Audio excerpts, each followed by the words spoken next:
Hey guys, welcome back, and today we're going to talk superchargers. If you have a 5 liter or 3 liter supercharged Range Rover or Land Rover, this is your knocking problem. It sits there and it goes knock, knock, knock, knock, knock, knock, knock, knock, especially at idle. And when you turn it off, you'll hear this nice little clunk. And this is what it is. You see this little piece I'm trying to pry off the back of this. This is actually the supercharger snout from a 5 liter supercharged Range Rover, and it's this plastic piece at the back. It's got a spring in the center of it, and one of the tabs actually breaks. And if I can successfully get this out without, just destroying it, then I'll be able to show you guys exactly where this thing breaks.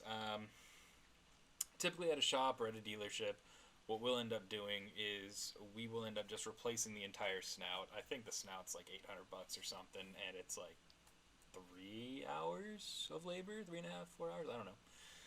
Something like that. It's been a minute since I've actually had to quote one.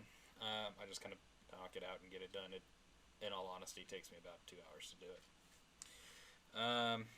So yeah, this is the little piece. This is the little pester of your problem, but they've got an aftermarket piece, which we did on Sam Crack's Range Rover.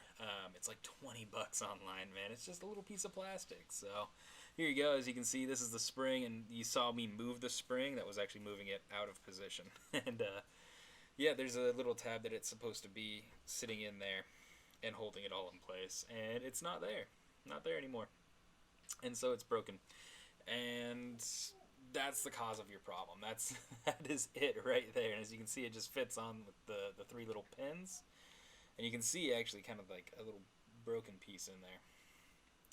There we go. Pull the spring back out. Yeah. You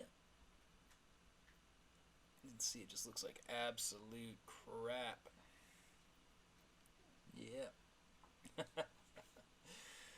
So that's pretty much it. If you got a supercharged Range Rover and it makes a knocking noise, this is it. This is just me just dicking around with a stupid thing with a screwdriver, just having some fun. It's always fun when I bring home dirty car parts and get to play with them after work. So it's been fun. I will see you guys later.